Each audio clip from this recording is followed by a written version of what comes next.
to the item system. 2021 gameplay plans, 2021 champion class item goals, item system updates, updated approach to item balancing, preseason item shop updated. We're about to debut on PvE for an extended 6-week testing period, and want to share a preview of the 22 new mythic items you can look forward to this November. Plus, a few dozen new and updated legendary items for the preseason. This isn't a complete picture of all the item updates it has to offer, but we wanted to focus our first look at the splashiest item tiers.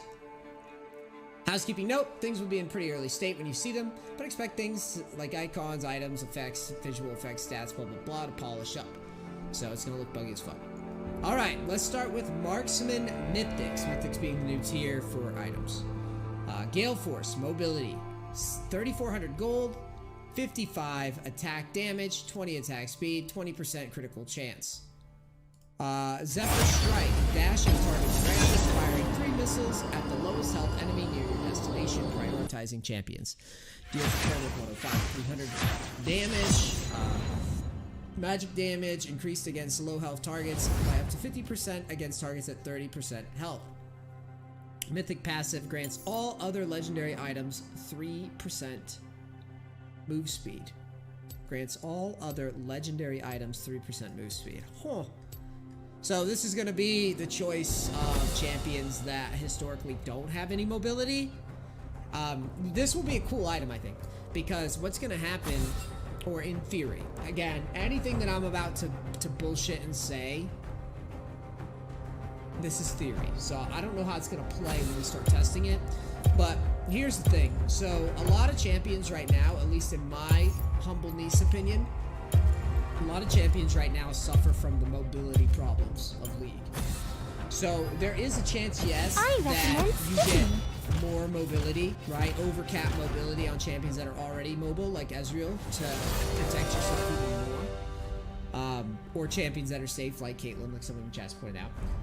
But there's also a chance for interesting stuff that normally doesn't get any assistance. I can think of like Draven, for example. I can think of like Kog'Maw, for example. Stuff that historically needs help outside of lane phase. I could see those champions being, or at least having an option to do something different and keep the game a little bit fresh. And Jin's another one too. So yeah, any champion that or Jinx, any champion that historically gets run over in bot lane will get good value out of this. And potentially some of the top laners, some of the top lane champions that are, I can think of times, for example, something like Gangplank getting some cool value out of it, maybe. Just any champion that needs a little bit of mobility or needs a little bit of self-protection could get some benefit out of this, I think. Kraken Slayer, anti-tank. Every third attack is enhanced, dealing an additional 80, 120 true damage. So this is Vayne-esque. Grants other legendary items 10% attack speed. So, kind of sounds obvious. Anytime you need tank shredding, you go for this item. Immortal Shield Burst. So here, when you've got a bunch of champions that are bursting you, we're going to go Immortal Shield Bow. And we're going to get bonus armor and magic resist. As you can see, the game,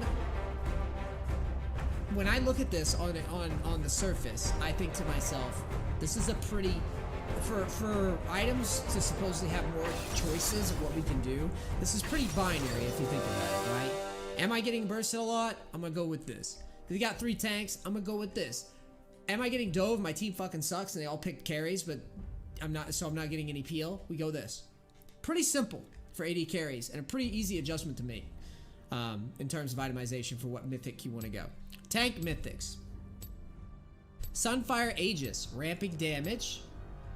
Deal 20 to 40 magic damage per second to nearby enemies, increased by 50% against minions and monsters. Damaging enemy champions or epic monsters with this effect adds a stack, increasing subsequent immolate damage by 12% for 5 seconds. Stacks 6 times. At max stacks, your basic attacks explode around you, burning nearby enemies for your immolate damage at 3 seconds. Mythic passive grants all other legendary items 5 ability haste, which ability haste is a new CDR approach that they're taking. Well, this could be cool. So one of the things that I've seen historically with tank junglers, in my experience, is that junglers like Maokai, Sejuani, I've seen Shen recently, Ramus, stuff like that. These champions actually struggle quite a bit to clear as the game goes on, at least from what I can tell. A lot of them anyways. This could be a different approach to that, and then obviously tanks will have a little bit better scaling overall with this type of item. It remains to be seen how good tanks are going to feel with this type of item, and then some of the other stuff that we're going to see. But this definitely sounds a lot more damaging than something like Sunfire Cape, right? Yeah, Super Sunfire Cape. Frostfire Gauntlet slows enemies. Their lives. So we get deal 20 to 40 magic damage per second to nearby enemies. So we got Immolate still. Frostfire attacks create a frost field that slows enemies for 30. Plus bonus health. And then it's a 4-second cooldown mythic passive. Grants all other legendary items 100 health and 7.5% size. So yes, this is a giant frozen mallet or frozen fist. Iceborne Gauntlet. A berserker suit.